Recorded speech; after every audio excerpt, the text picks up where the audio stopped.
So I heard a pastor one time talk about Satan, not to give Satan any credit. What he does is he goes after the man of the home, because the man is the spiritual leader. That's how God has it set up. Just everything you said. And so what he's doing, the way he's going to kill the culture is and get people not to follow Christ, is take the dad out. You take a look at right now what's happening in the black society. They say 80% of the black families do not have a dad. And because of that here, it's going to hell in a basket. They're saying it's racism, shut up, it's this here. Well, the thing is here is, again, when I was growing up as a kid, my dad was never there. And I'll bet when he was growing up, his dad was never there. So it's a generational curse, right?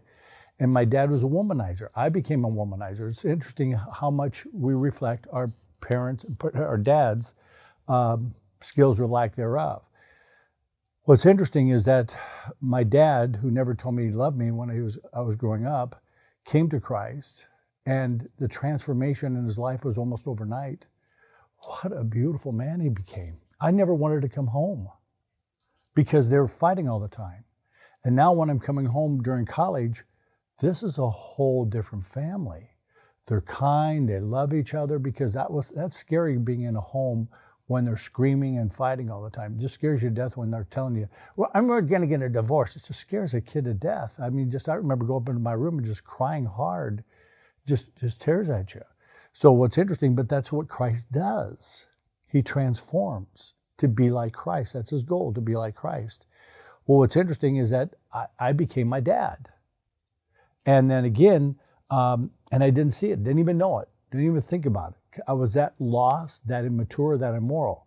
Well, again, slowly but surely brought me back. And then again, I'll never forget, one of my highlights about coming to Christ is my wife has forgiven me. And she calls me her best friend. And we're more in love today than ever before. But my 3 boys, I abandoned them emotionally. I didn't want them. They were a pain in the neck. They were responsibility I didn't want. That's how crazy I was. And because the way that God started to feed me, it changed me. I want them in my life. I went and asked for forgiveness from each one of them. And they're now my best friends. They've forgiven me, and now they're my best friends. When I see them, each one of them, they hug me hard. And I tell them I love them. They tell me that they don't bring up my past. That's the beautiful part about Jesus. That's what these families need. We need to bring people back home to their families.